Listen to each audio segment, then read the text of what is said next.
الله وبركاته. بسم الله الرحمن الرحيم. الحمد لله رب العالمين، والصلاة والسلام على أشرف الأنبياء والمرسلين، نبينا محمد وعلى آله وصحبه أجمعين، أما بعد. د امام بخاري رحمه الله په دې مبارک کتاب کې زموږ د درسونو دا سلسله وه او په دې کې موږ کتاب الرقاق شروع کړی و. هغه خبرې چې په هغې سره زړونه نرمیږي. مقصد د امام بخاري د دې کتاب د راوړو هم دا دی، وایي چې دا زړونه نرم شي او د غفلت د خوب نه راپاسي او الله ته واپس شي. په دې درسونو کې موږ اخرنی باب چې کوم بیان کړی و هغه دا و، باب كيف كان عيش النبي صلى الله عليه وسلم وأصحابه وتخليهم من الدنيا. باب په بیان د دې خبره کې چې د پیغمبر صلی الله علیه وسلم ژوند څنګه ژوند او د صحابه کرامو ژوند څنګه او هغوی د دنیا نه څنګه بې رغبته خلک وو. پای کې بیا د ابو هریره رضی الله عنه هغه واقعه بیان شوې وه او د پیغمبر صلی الله علیه وسلم د کور حالات پکې بیان شوي وو، او دغه شان د سعد بن ابي وقاص رضی الله عنه هغه روایت، او دا باب من ختم کړی و. بیا د هغې نه بعد امام بخاري باب راوړی دی، باب القصد والمداومة على العمل. باب یې راوړی دی، مقصدي پکې دوه خبرې دي: القصد درمیانه روي اختیارول، والمداومة على العمل او په یو عمل باندې همیشوالی کول. سوال زړه ته دا راځي ډایرک چې د دې کتاب نوم دی کتاب الرقاق، یعنې هغه خبرې چې زړه نرموي. نو دا مخکې کوم موضوعګانې چې تیر شو، کوم بابونه چې تیر شو، خو واضح و، زړونو نرمولو خبرې پکې. اوس د دې څه مطلب شو؟ باب القصد والمداومه، یعنی په کتاب الرقاق کې دې خبرې ته څه ضرورت دی چې امام بخاري وایي درمیانه روي اختیار کا او په یو عمل باندې همیشوالی کوه. د دې به څه وجې؟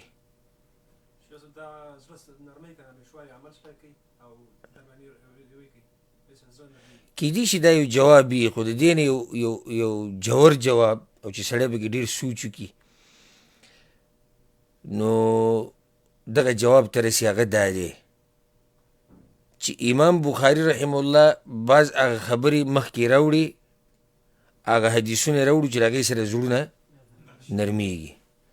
اوس تا ته ډایرک وایي په منځ کې، یعنې دا رباني علم دی امام بخاري، او رباني علم هغه چې هغه د خلکو په تربیت باندې پوهېږي. سبحان الله، خبرې راوړي چې زړونه نرم شي، په منځ کې اوس تا ته نصیحت کوي چې ګوره درمیانه روي او دغه شان په عمل باندې همیشوالی. څنګه یو سړی دی تا ورته نصیحت وکړو، زړی څه شو؟ نرم شو، او دې زړی نرم شو او شروع یې وکړه او په دین کې غلو شروع کړه، یعنې عمل له دومره زور ورکو چې شریعت چې کوم حدود یې ښودي هغې نه مو واوړېد. امام بخاري وایي نه نه، داسې نه چې زړه دې نرم شي او درمیانه روي پرېږدي. درمیانه روي به کوې لکه خوارج چې شو. یا یو سړی عام چې کله نه کله داسې ته چاته نصیحت وکړي، درس وکړي، بیان وکړي، هغه متاثره شي د بیان نه، بیا هغه عمل له دومره زور ورکړي چې هغه خپل کوم حدود دي د هغې نه واوړي. دویم تا ته وایي چې همیشوالی. دا نصیحت یې ولې وکړو؟ کله نه کله د انسان زړه نرم شي او خبره پرې اثر وکړي او جذبه کې راشي، بس ونښلي دی عمل ته، نو درې څلور ورځې جذبه وي او بیا هغه عمل هغه پاتې شي. امام بخاري وایي داسې به نه کوې. څومره قیمتي باب یې لګولی دی، یو درمیانه روي او دویم همیشوالی په عمل. او دا یاده کوي دا خبره چې درمیانه روي دې کوله نو عمل به دې همیشه وي، چې درمیانه روي دې کوله که نه عمل به دې همیشه وي، دې کې شک نشته. عمل اله د انسان د وس نه وځي او همیشوالی پې نشي کولی چې کله دې عمل کې درمیانه روي نه وي او کله پکې تنطع وي او غلوي او د حد نه تېروتلي، بیا دا عمل د انسان په وس کې نه وي. لکه عبدالله بن عمر رضی الله عنهما، پیغمبر صلی الله علیه وسلم ته چې کله پته ولګېده چې هغه هره ورځ روجې نیسي، نو پیغمبر صلی الله علیه وسلم راوغوښته او نصیحت یې ورته وکړ. عبدالله وی په میاشت کې درې روجې نیسه. هغه وی یا رسول الله طاقت د دې نه هم زیات شتي، ځواني ده. نو پیغمبر صلی الله علیه وسلم ورته بیا په هفته کې را 2 روجې نیسه. یا رسول الله طاقت د دې نه هم زیات شتي. نو پیغمبر صلی الله علیه وسلم ورته وی چې اخري خبره دا ده، دې نه اخوا بیا بله نشتي، یو ورځ روجه نیسه او یو ورځ بوزه کوه. او دا د داود علیه السلام روجه و دا غوره روجه ده. که ته وایې چې نه طاقت شي نو بیا دغه حد دی، بیا هغه په دقې باندې عمل وکړو ټول عمر. خو کله چې بوډا شو نو د پیغمبر صلی الله علیه وسلم دغه نصیحت ارمان به یې کوو. طاقت یې ختم شو هلته، که زور یې ختم شو، هغه دا وایي چې به زه نیسم. نو بیا به یې داسې کار کوو. بعض روایتونو کې داسې راځي چې لکه 10 ورځې به یې روجه ونیوه، 10 ورځې به یې بوزه وه، 10 ورځې به بیا روجه وه، بیا دې طریقې سره بیا روجې نیوي. الغرض یعنې درمیان روي چې کله انسان کوي نو عمل د ډېر وخته پورې کولی شي، او چې کله درمیان روي د اختیار نه کړه نو بیا د عمل په منځ کې بندېږي بیا په انسان باندې. اولنی حدیث یې راوړی دی د مسروق رحمه الله. هغه وایي چې سألت عائشة رضی الله عنها، وایي ما تپوس وکړو د عایشې رضی الله عنها نه، أي العمل كان أحب إلى النبي صلى الله عليه وسلم، پیغمبر صلی الله علیه وسلم ته کوم عمل ډېر خوښ و؟ قالت هغې وی الدائم څه معنی؟ یعنې هغه عمل چې همیشوالی پې کېږي. قال قلت مسروق وایي چې ما ورته بیا وایي چې فأي حین کان یقوم، د شپې به کله را پاسېدو منځه ته؟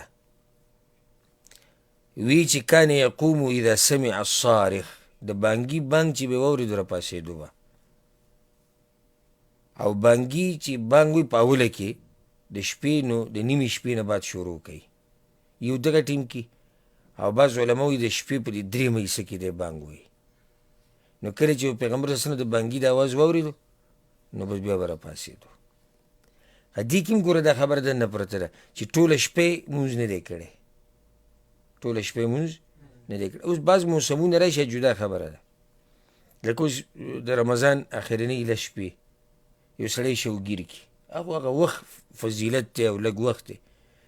خو عامه طریقه د پیغمبر صلی الله علیه وسلم دا و چې هغه به د شپې خوب هم کو او د شپې به مونځ به هم کو. او کله چې هغه 3 صحابه کرام رالو د پیغمبر صلی الله علیه وسلم کور ته او تپوس یې د پیغمبر د عمل وکړو، نو بیا هغه عمل هغوی یعنې کم وګڼو چې دا خو پیغمبر دی، او پیغمبر که کم عمل هم کوي نو الله اسم د هغه تېر شوي او راتلونکي خطاګانې او لغزشونه یې معاف کړي دي. خو موږ خو امتیان یو، موږ خو به ډېر زور ورکوو. نو هغه یو وایي چې زه به ټوله شپه منځونه کوم، بل وایي چې زه به هره ورځ روژه نیسم، درېم وایي چې زه به سره واده نه کوم.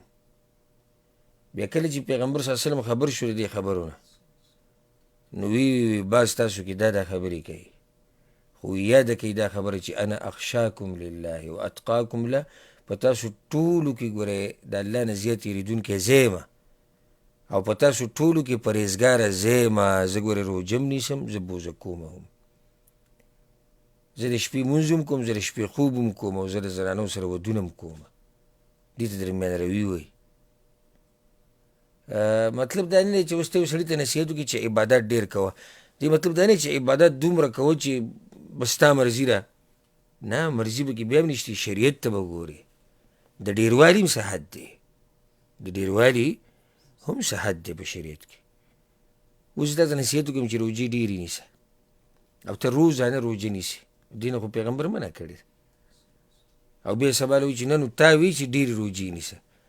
نو صحیح ده، ډېرې روجې نیسه، خو د ډېروالي هم شریعت کې حد دی.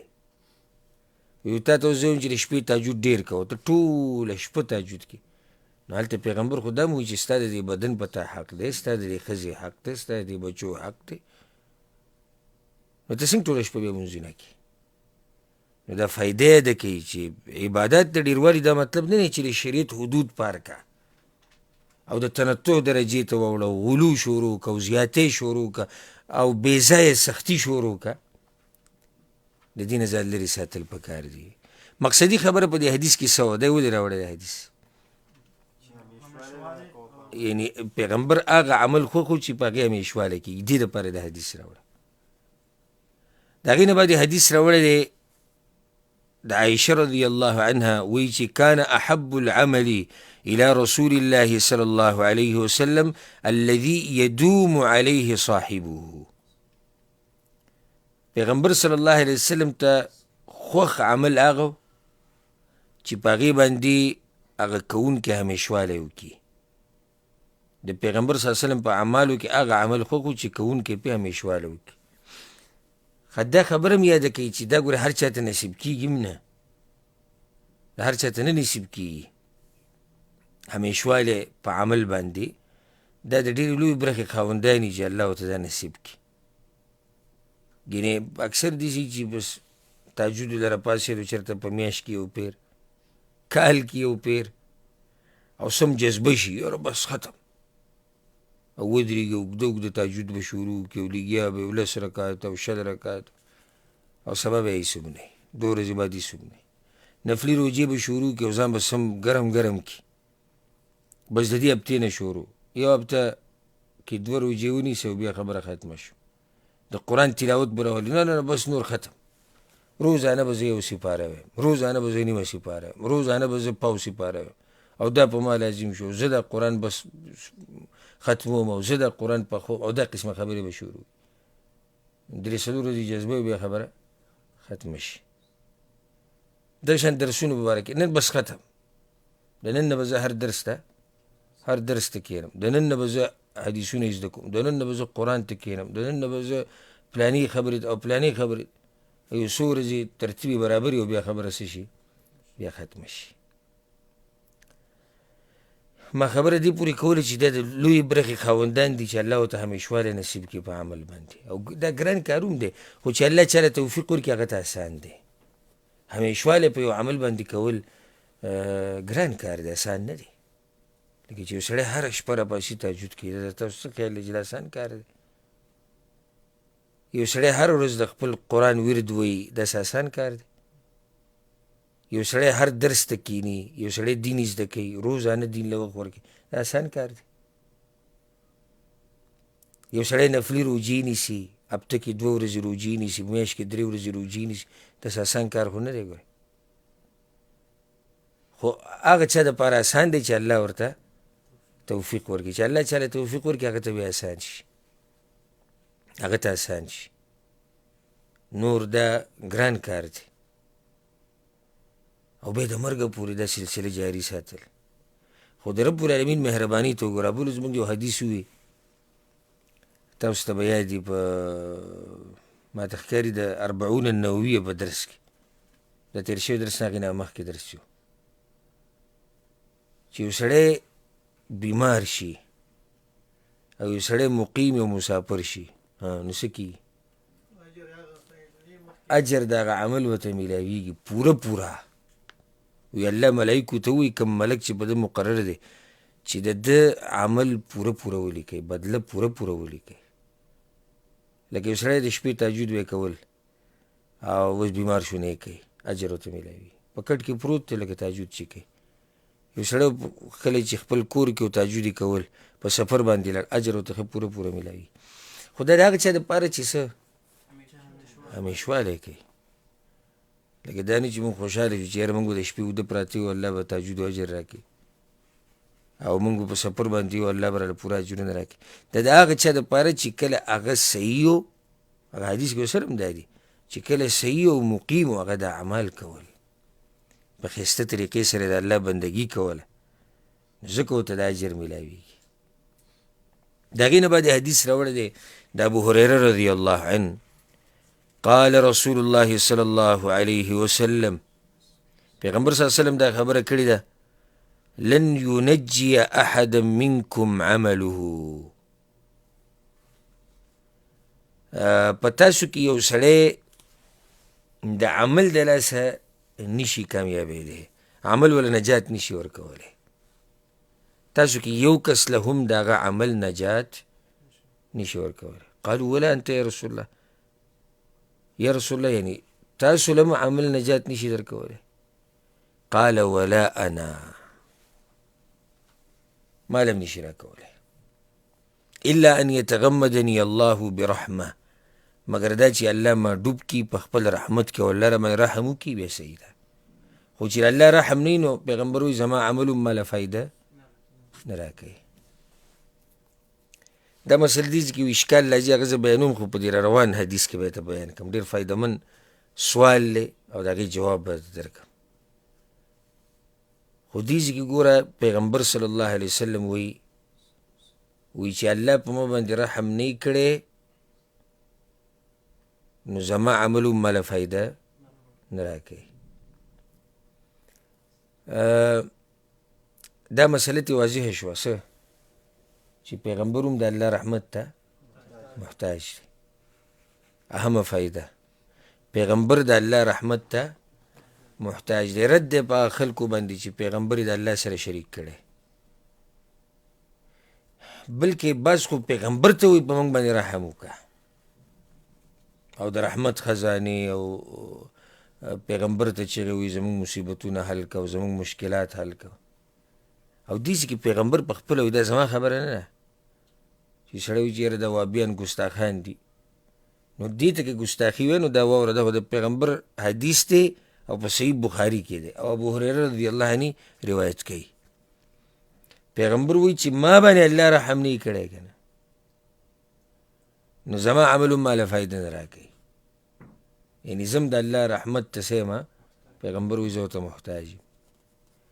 ما پرونی درس کې مو دا خبره کوله که نه کابل وزني کې، نه پرونی کې چې پیغمبران لکه حدیث موږ سره تیر شوی که نه، الله چې پیغمبرانو ته څه ویلي ما قصه مؤمنانو ته ویلي پرونی درس کې. نو په هغې کې موږ دا خبره کړې چې پیغمبران که ډېر اوچت خلک دي خو په مخلوق کې راځي او رب العالمین خالق دی، نو کوم ځای کې خالق او کوم ځای کې مخلوق، کوم ځای کې معبود او کوم ځای کې عابد. الله معبود دی، الله اله دی، د هغه بندګي کیږي او یو د هغه بنده دی چې د هغه بندګي کوي. نو څنګه یو سړی رالیږي او دا څومره ظلم کوي چې بندې راوچت کو او الله ته ورسو، دا لوی ظلم دی.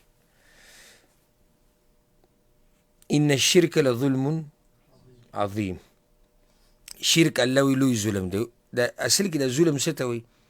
په عربۍ کې دې تعریف دا دی وضع الشیء فی غیر موضعه، یو شی ایښوده په داسې ځای کې چې هغه د هغې ځای نه وي، دې ته ظلم وایي.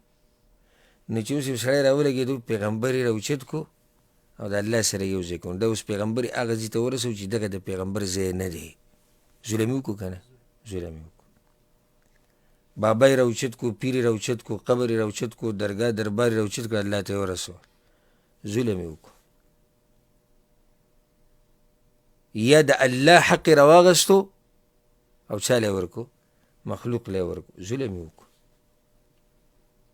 نو دا فایده په دې حدیث کې مخامخ راله، ډېره فایدهمند نقطه ده، یاد ساتل پکار دي. پیغمبر صلی الله علیه وسلم وی سددو وقاربو، میانه روي کوئ او اعتدال کوئ. سددو وقاربو یعنی خپل کوشش او محنت کوئ، خپل کوشش او محنت کوئ، خو میانه روي او اعتدال، د اعتدال لار به خپلوئ. وغدو وروحو، سحر کې محنت کوئ، ماښام کې محنت کوئ. وشیء من الدلجة، او د شپې په سیسه کې محنت کوئ. والقصد القصد تبلغو، او درمیانه لار غوره کوي، درمیانه لار غوره کوي وبرسئ د الله رضا ته. اصل کې امام بخاري رحمه الله دا حدیث دې دپاره راوړی دی دا چې القصد درمیانه روي، درمیانه روي. هلته باب هم داسې یې ښودی، باب القصد والمداومه. دا حدیث یې دغې دپاره راوړی چې درمیان روي اختیار کړه. پیغمبر څه وایي؟ سددو وقاربو، میان روي کوئ او اعتدال لاره خپله کړئ، د اعتدال لاره. وغدو وروحو وشیء من الدلجه، سهار کې ماښام کې د شپې په صحیح څه کې محنت کوي. د دې مثال دی لکه یو سړی چې په سفر روان دی او چې په یو ځای د سفر ته نښتی نتیجې سره وځي ستړی به شي. خو چې یو سړی لږ سفر وکړي، دمه وکړي، ماښام کې لږ سفر وکړي، خوب وله ورشي، ویده شي، د شپې په صحیح څه کې سفر وکړو، خپل مقصد ته به ورسي، ښه په ارام به ورسي. خو که دی په ګاډي باندې خپه کېږي چې نه زه د سره ودرېږم نه، نو ډېر به ځان ستړی کړي. دغه شان زموږ دا محنتونه دي. که سړی په یو ثنا یو عمل ته ونښلي که نه، لکه یو حدیث کې راځي پیغمبر صلی الله علیه وسلم نصیحت کړی، وی ځان دومره مه ستړی کوئ په عباداتو باندې چې یو سړی پکې د حد نه واوړي. الله ګوره وی په اجر ورکولو باندې نه ستړی کېږي، الله په اجر ورکولو نه ستړی کېږي، خو تاسو به ستړي شئ. پیغمبر صلی الله علیه وسلم وی تاسو به ستړي شئ، الله نه ستړی کېږي په اجر ورکولو باندې. یو سړی په یو ثنا یو عبادت ته ونښلي، نو نقصان پکې دا دی چې یو خو ستړی به شي او د دې ستړیوالي د لاسه به د دې عبادت نه بیا ورو ورو دی لرې کېږي. دی هلته څه شو؟ ستړی شو. لکه اوس یو سړی وایي زه د شپې ودرېږم او 20 رکعته تهجد کو او قرآن یې راغستی دی، اولنۍ ورځ ده په جذبه کې دی، قرآن یې له منډه راغستی دی، وایي اوږده اوږده رکعتونه، اوږدې اوږدې سجدې، ورو ورو به دی اوس د دې نه ځان راکاږي. شتي داسې ځوانان هغه اوس را عادت شوي دي. هغه مخکې حدیث تېر شو که الدائم، د هغوی عمل همیشهي اوس را عادت دي. زه د هغه خلکو خبره کوم چې جذباتیان دي، موسمیان، دې ته موسمیان هم وایي. د دوی د جذباتو یو موسمي، د دوی د عمل یو موسمي، او بیا خبره ختمه شي. نو پیغمبر صلی الله علیه وسلم وایي سحر کې، ماښام کې، د شپې. دې کې دا فایده هم ده چې یعنې عمل خپل تقسیم که، څه عمل د سحري کوه، ماښام کوه، د شپې کوه، په یو ځای ورته مه نښله. ستړی به شي او تنګ به شي او کمزوری به شي. دې کې دې ته م اشاره ده، لکه سهار ماښام ته سهار کې مونځ شو، هغه کوه، د سهار اذکار وایه. ماښام کې هم مونځونه دي، اذکار دي، د هغې خیال کوه. د شپې وشیء من الدلجه، د شپې په صحیح څه کې تهجد کوه، د شپې په صحیح څه کې قرآن وایه. په دې طریقه چې ستا عمل روان وي، لکه څنګه چې پیغمبر نصیحت کړی، نو دا عمل به ستا صحیح همیشه به وي، دا به ستا همیشه عمل وي. د هغې نه بعد یې حدیث راوړی دی. دغه حدیث کې دی القصد درمیانه لار غوره کوي، درمیانه روي، یعنې نه به افراط کې او نه به تفرید کې. او اهل سنت والجماعت او اهل الحدیث او سلفیان او اهل الاثر په صحیح معنو سره اهل سنت د دوی غټه نښه دا ده، غټه نښه چې دوی درمیانه روي کوي او درمیانه لار غوره کوي. نه په دوی کې افراطي، نه په دوی کې تفریطي. هر باب کې د پیغمبر صلی الله علیه وسلم سره محبت کې دوی افراط او تفریط نه کوي، نه د حد نه اوړي او نه کمیږي. د علما کرام سره محبت کې نه افراط شي نه تفریط شي. صحابه کرامو سره محبت کې نه افراط شي نه تفریط شي. د تکفیر په مسله کې نه افراط شي نه تفریط شي. د ایمان په مسله او داسې بیا ځه. الحمدلله چې الله موږ ته دغه لار نصیب کړې ده چې نه به پکې افراط کې نه به تفریط. هر عمل، هر شی کې چې د حد نه واوړي ورانه، چې د حد نه کمیږي نو ورانه، او دا نه ګډوډ کېږي. د دې لپاره امام بخاري دا حدیث راوړی. د هغې نه بعد حدیث دی عایشه رضی الله عنها روایت دی، پیغمبر صلی الله علیه وسلم دا خبره کړې ده سددو وقاربو. سددو وقاربو مخکې حدیث تیر شو، میانه روي کوئ او اعتدال لار غوره کوي. واعلموا، او دا خبره یاده کوي پیغمبر وایي واعلموا ان لن يدخل احدكم عمله الجنه. دا خبره یاده کوي چې په تاسو کې یو سړی هم د هغه عمل جنت ته نشي بوی. وأن أحب الأعمال إلى الله أدومها وإن قل.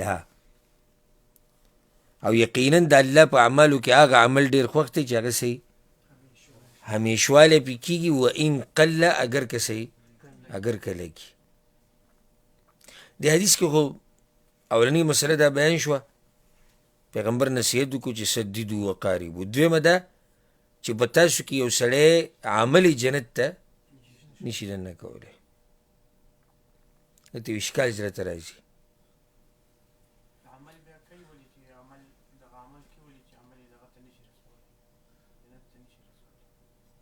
کېدای شي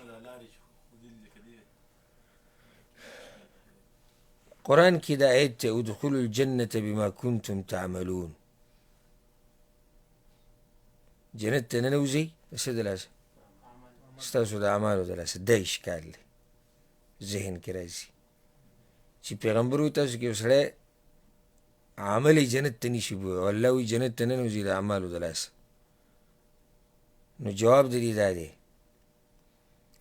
چې اعمال دا فایده ورکوي چې دې سره درجې بلندېږي.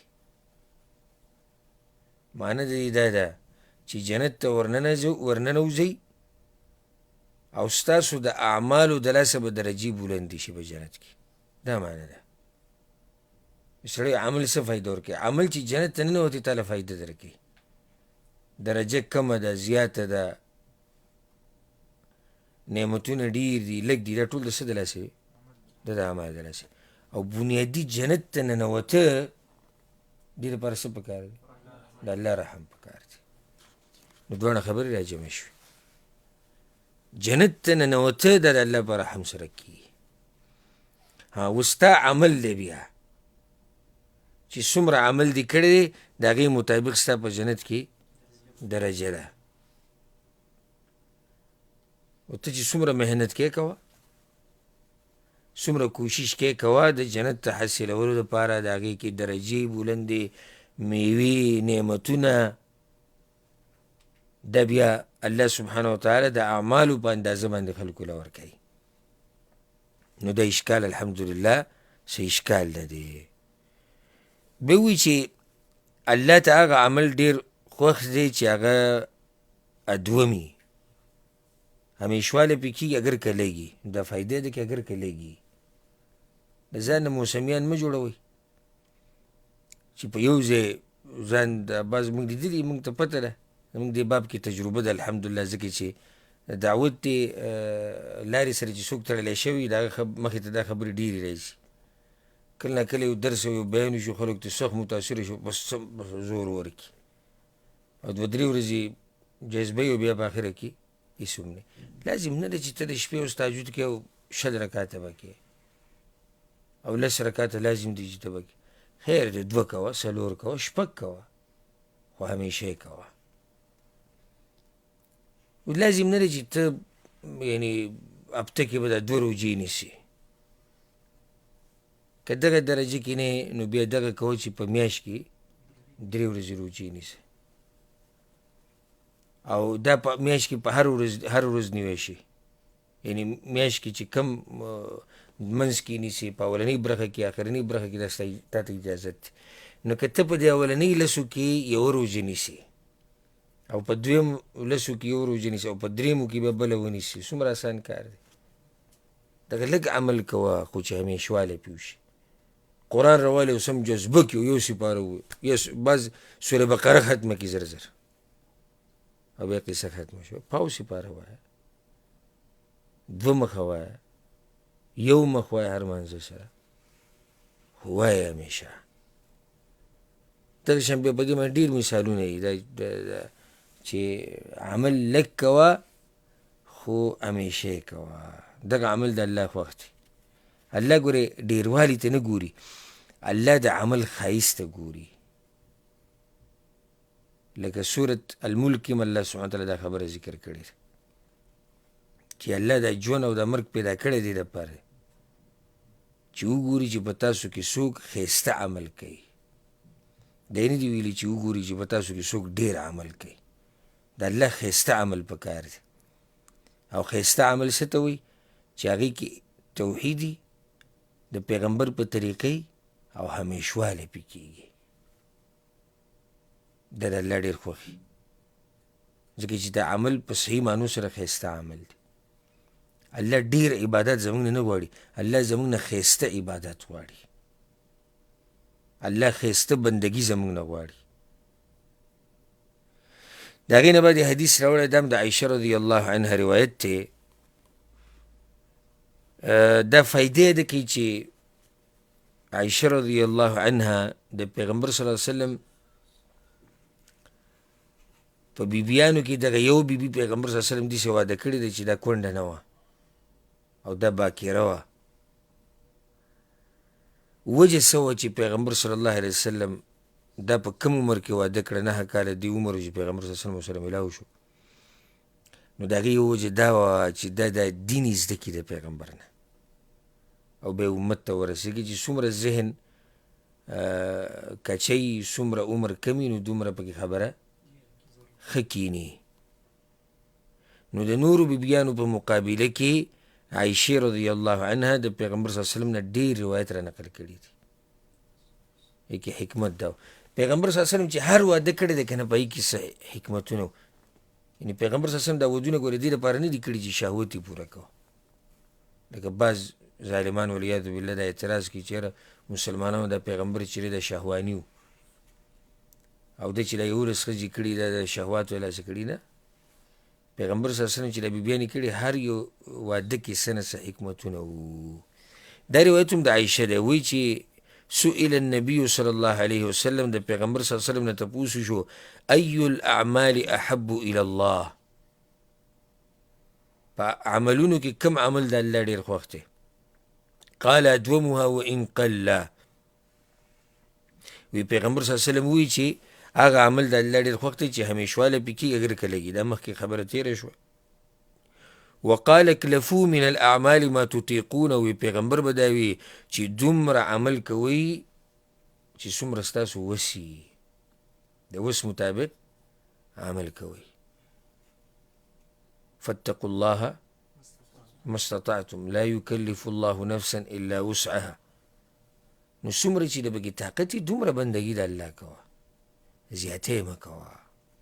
ځکه مخکې پیغمبر وي که سددو وقاربو، دې دا معنی د سددو وقاربو.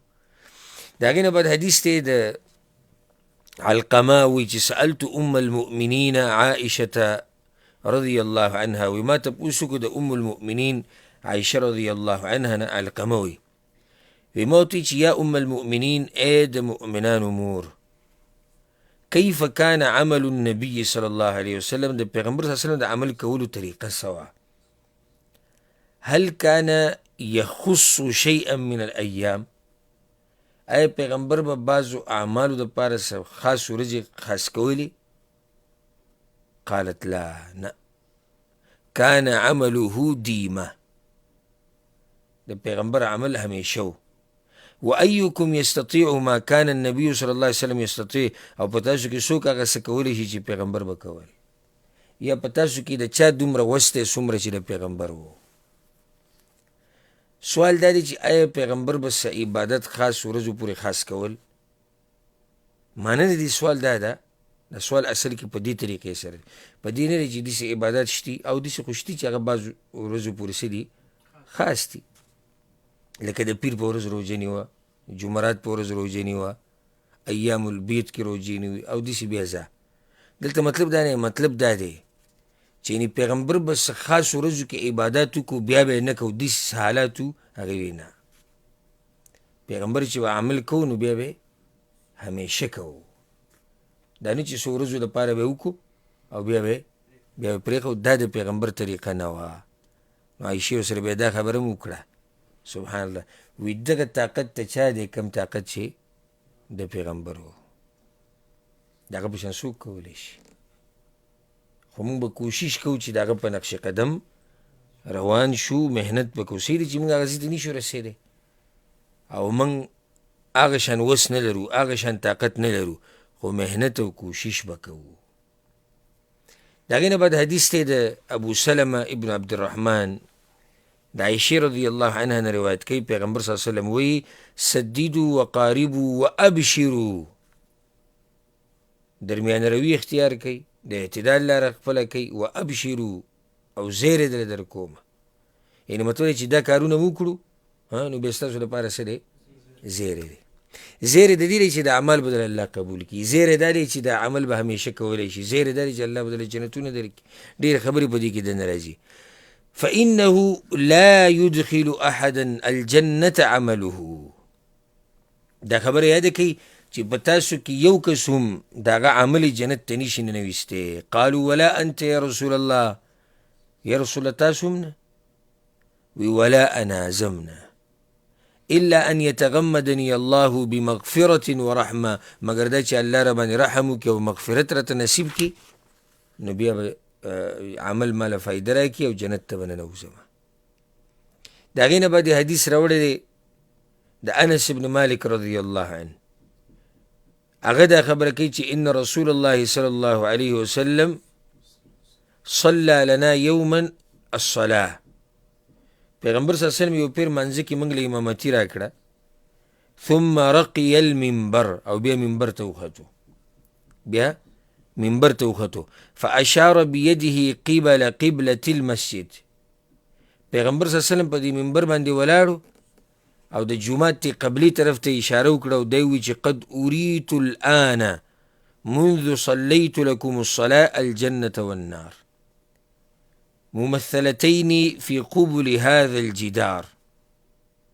ما وسوي وس پیغمبر صلی الله علیه وسلم اشاره وکړه قبلی ته دیسي، وی ما وس دې ټیم کې چې تاسو لمونځ درکو نو ما ته وښوی شو جنت او جهنم د دې دیوال په دې مخه کې.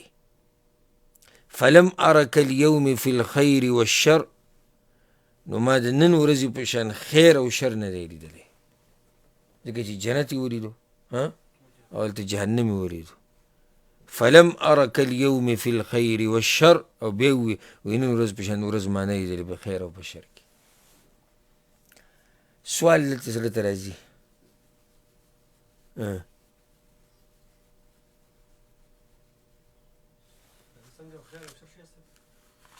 سوال زړه ته راځي، هغه څه سوال دی؟ دا خدای چې لمن كان له قلب او القى السمع وهو شهید، هغه دا سوال کوي. نه دغه تاسو ما ته پته تاسو بل ځای ته روان شوئ. سوال دا دی ځکه چې تاسو د حدیث خو شا کې اوس ګرځئ چې ولې جنت ولیدو ولې جنت، دا سوال نه دی. سوال دا دی چې امام بخاري خو باب تړلی دی وایي درمیانه روي کوي، باب یې تړلی عمل باندې همیشوالی کوي، دا حدیث د دې دغې سره څه کار دی؟ دې کې خو دا دی چې پیغمبر مونځ کوو په منځ کې ورته الله جنت او جهنم وښو په دیوال کې قبله کې، دې دغې سره څه کار دی؟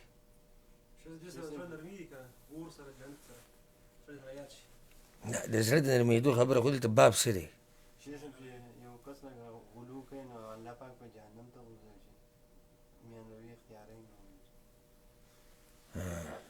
کیدای شي دا جواب وي. د دې جواب دا دی چې امام بخاري رحمه الله دا روایت دلته دې دپاره راوړی دی چې درمیانه روي اختیارول او عمل باندې همیشوالی کول، عمل باندې همیشوالی کول دا اله کېږي چې د انسان په زړه کې دا یقیني چې جنت هم شته او جهنم هم شته، نو ته په عمل باندې همیشوالی وکړي. اوس پې ورسېدې د دې مسلو دپاره غټ سر والا کس پکار دی، خو غټ سر هسې نه چې د دماغونه خالي، غټ سر چې دماغ پکې وي هغه سړی دې مسلو له پکار دی. معنی دا ده امام بخاري تا ته وی عمل څه کوه؟ همیشه کوه. اوس د عمل همیشه کول سدیسې خبره خو پکار دی چې تا په جذبه کې راولي او تاله دیکه درکړي، مخې ته دې بوځي، زور د باندې راشي، وی زور به د باندې دا خبر راولي یاد ساته چې په آخرت کې یا جنت ته یا جهنم دی. نو چې کله دا خبره ستا مخې ته چې یاره جنت دی او جهنم دی، نو بیا به ته په عمل کې څه کې؟ همیشوالی به کې، کوشش به کې، محنت به کې. بله فایده د حدیث نه دا م راووته چې مونځ په دې طریقې سره کوه ای مسلمانه لکه جنت او جهنم چې مخامخ یې نه. اوس کوم سړی چې مانځه باندې ولاړي او داسې ولاړي لکه دی چې جنت او جهنم یې نه، د ده مانځه کیفیت به څنګه وي؟ څومره خوږ مونځ به یې د ده، څومره ښکلی مونځ به یې د دې کس چې هغه دا داسې ځان ته دغه مخامخ کړی دی چې دې دیوال کې ما ته جنت وښکاري او جهنم وښکاري، هر څه ځان ته مخامخ کړي، نو د مونځ به څنګه وي؟ یو مونځ نن سبا چې دا خلک کوي معمولي کړس کړوس ورچا کولاو کو بند کو د ذهن منځه کې اخوا دې خوا لاړ شي، او یا د کاروبار سوچ او یا د بچو سوچ او یا د ښځې سوچ، او یو هغه دی چې منځه کې ولاړ دی او داسې کیفیت یې جوړ کړی دی لکه جنت او جهنم چې ده ته په دې دیوال کې مخامخ دغه دی ښکاري، نو دی به څومره ښکلی لمونځ کوي. دا فایده دې حدیث نه راووته. د هغې نه بعد امام بخاري رحمه الله باب راوړی دی باب الرجاء مع الخوف، باب په بیان د دې کې چې امیدونه به ساتي سره د یرې نه، امیدونه به ساتي سره د یرې نه. دې باب ته څه ضرورت دی په کتاب الرقاق کې؟ امام بخاري خو کتاب الرقاق راوړی دی، او رقاق څه ته وایي؟ زړه نرمونکې خبرې. دا یره داسې نه دومره ډېرې شي چې الله نه دې هغه امید ختم شي، نو دا خبره ځکه ذکر چې د یرې سره به امید هم ساتي. امام بخاري هغه خبرې راوړي چې زړونه پرې نرمېږي او په زړونو کې ورسره د الله نه یره پیدا کېږي، نو بیا ستا تربیت کوي. ما ووایي که نه چې امام بخاري رباني عالم و، څه ناشنا د تربیت طریقه وه د هغه. دا بعض راپاسي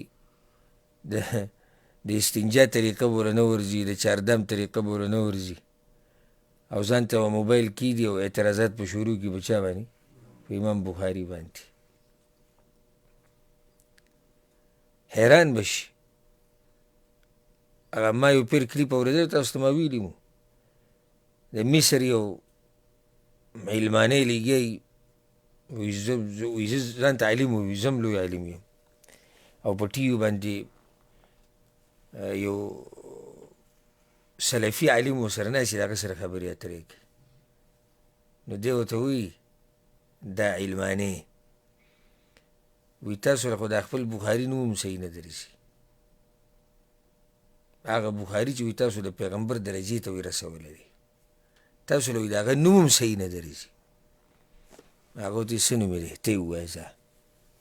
وایي تاسو وایي چې د هغه نوم دی محمد ابن اسماعیل البخاري، حالانکې د هغه نوم دا نه دی، د هغه نوم دی جمعه محمد ابن اسماعیل البخاري، جمعه. دا هغه شیخ غریب په هغه ټیم کې چې دی انا لله و انا الیه راجعون، دا په یو کتاب لپاسې لیکلي جمعه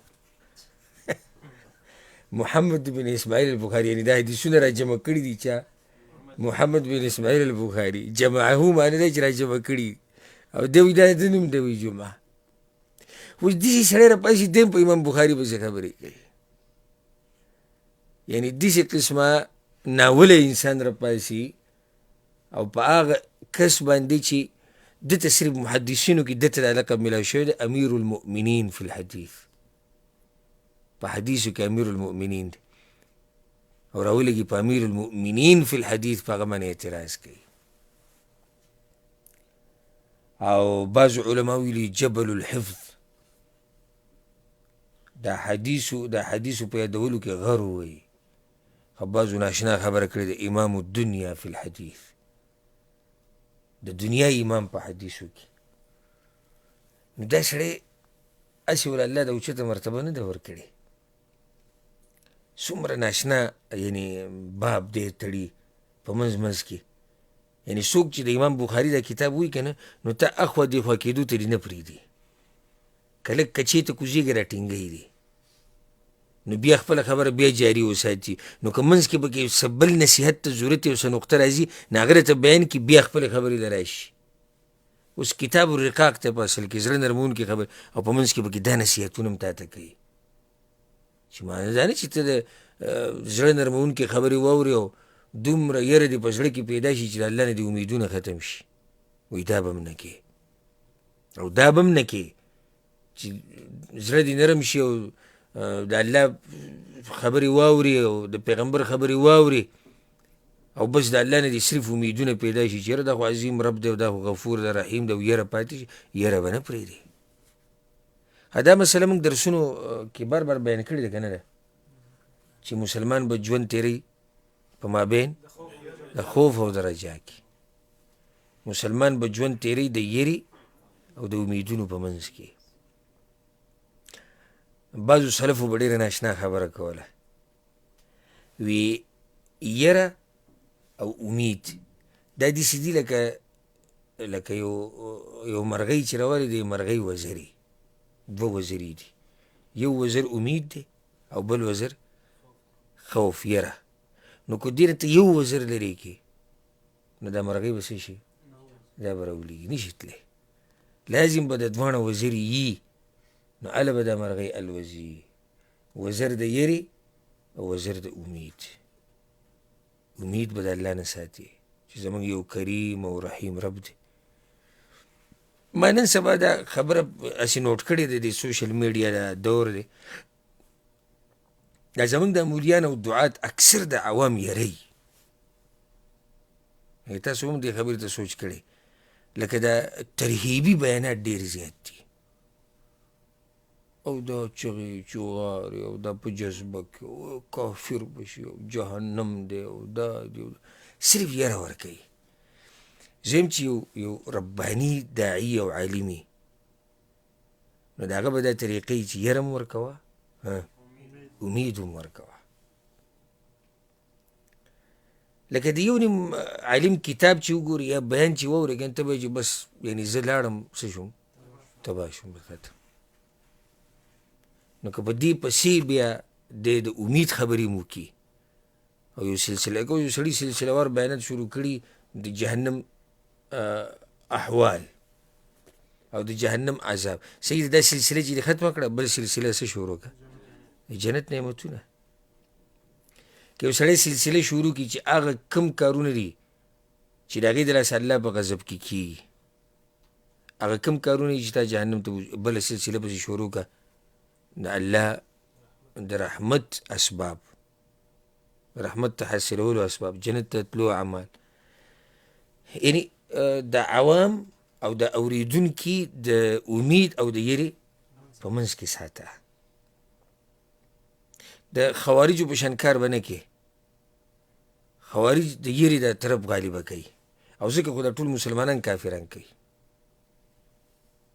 چې هلته هغوی دقه یو خبره کوي، جهنم جهنم جهنم جهنم، حرام حرام حرام حرام حرام حرام، دقه یو طرف یې زور ورکړی.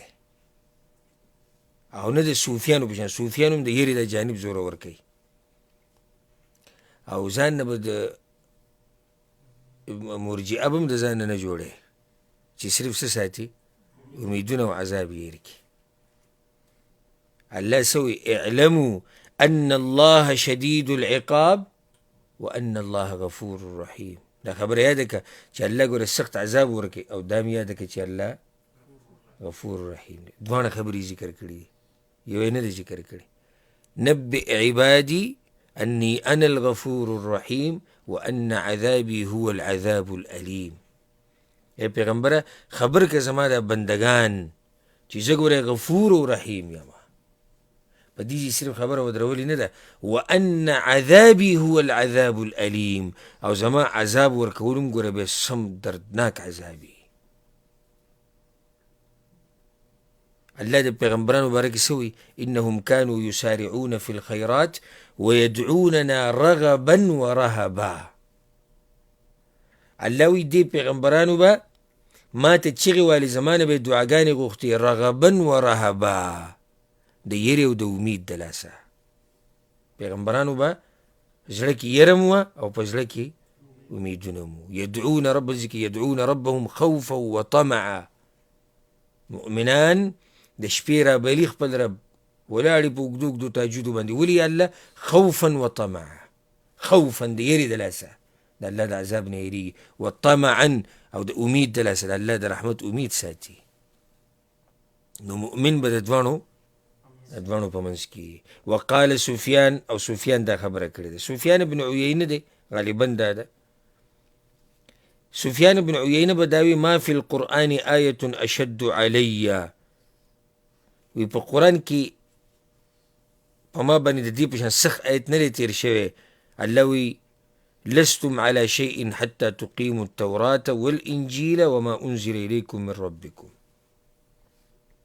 پورا حدیث دی یا اهل الكتاب لستم على شيء حتى تقيموا التوراة.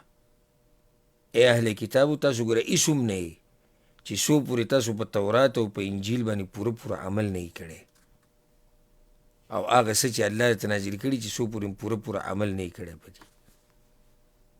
که دا عمل هم نه یې کړی ګوره تاسو هېڅ هم نه یې. سوال زړه ته راځي، څه سوال زړه ته راځي؟ باب یې شروع کړی الرجاء مع الخوف. اوس دا وایي چې وایي سفیان بن عیینه به وایي چې دا ډېر سخت آیت دی. د هغې سره څه مناسبت دی؟ مناسبت یې شته؟ نه، زړه نرمېدو خبره جدا ده. اوس د باب سره دا خبره تړل غواړي، د باب د عنوان سره. هغه دا ده چې الله اهل کتابو ته وایي چې اسم نه یې چې څو پورې په تورات او په انجیل عمل نه یې کړی. معنی دا شو د امام بخاري والله اعلم. امام بخاري تا ته دا وایي یو سړی دی صرف د الله نه امیدونه ساتي. الله جي غفور رحیم، الله جي غفور رحیم، الله جي پراخ رحمت، او د الله جنتونه. او دا امام بخاري وایي مطلب دی دا دی وایي هېڅ هم نه یې چې څو پورې په دې قرآن عمل نه کړی کامیابېدی نه شي. صرف په امیدونه خو کار نه کېږي. ما تاسو ته ووایي چې دې دپاره څه پکار دی؟ توفیق او بیا غټ سر او غټ ذهن پکار دی. داسې دا وړې خبرې چې به ته به کښېنې. اکثر وایي که نه بعض موږ سره هم چې بخاري پروت دی کور کې، نو ترجمه به سره پرته وي که نه پرته دي کې به څه صرف هسې ووایه، خو پوه خو به نه شي چې امام بخاري ولې دا آیت دلته راوړو، ولې دا حدیث دلته راوړو. نو دلته چې امام بخاري د امام سفیان ابن عیینه رحمه الله دا قول راوړی دی، نو د هغې مطلب دا دی وي الله وګوره اهل کتابو ته ووایي چې څو پورې په تورات او په انجیل عمل نه یې کړی نو هېڅ هم نه یې. معنی دا چې تش امیدونه به نه ساتې. څه ته ضرورت دی؟ عمل ته ضرورت دی. امید ساته د الله نه، خو عمل پکار دی. دا نه چې خپلې په خپله باندې اچولي ده او جي الله غفور رحیم دی. الله غفور رحیم دی خو ته خو څه وکړه که نه. د الله دا رحمت خو په څه وجه میلاویږي، نو ته هغه وجه ولټوه که نه. څه سبب خو شتي د الله د راضي کولو که نه، نو هغه اسباب خو ولټوه که نه. لږ خپې لاس ووه. وان قل مخکې حدیث تېر شو که نه، خپې لاس ووه اگر که لږي، خو چې همیشه خو وي که څه عمل خو کوه، نو الله به د باندې رحم وکړي. بیا صحیح ده چې امید ساتي، خو تش امیدونه ساتل او عمل نشتي دا غلطه طریقه ده. عمل کوه، محنت کوه، کوشش کوه، او ورسره د الله نه څه ساته؟ امید هم ساته چې الله به یې قبول کړي، الله به ما وبخي، او الله به ما رحم وکړي. یېرېږم هم د الله د عذاب نه. نو د یېرې په باره کې هم حدیث را روان دی، او د امید په باره کې هم. حالانکې دې باب کې یو حدیث راوړی دی بس،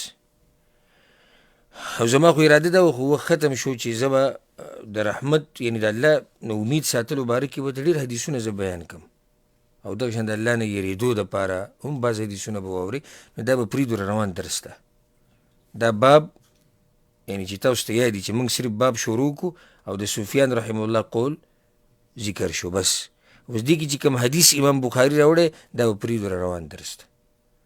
الله دې موږ پوه کړي په قرآن او په حدیث باندې، او الله دې موږ له توفیق راکړي د هغه عمل د کولو چې هغې باندې چې هغه همیشه وي، او الله دې زموږ په زړونو کې یره پیدا کړي د هغه نه، او الله دې زموږ په زړه کې امیدونه پیدا کړي د الله نه. هذا والله أعلم، وصلى الله وسلم على نبينا محمد وعلى آله وصحبه أجمعين.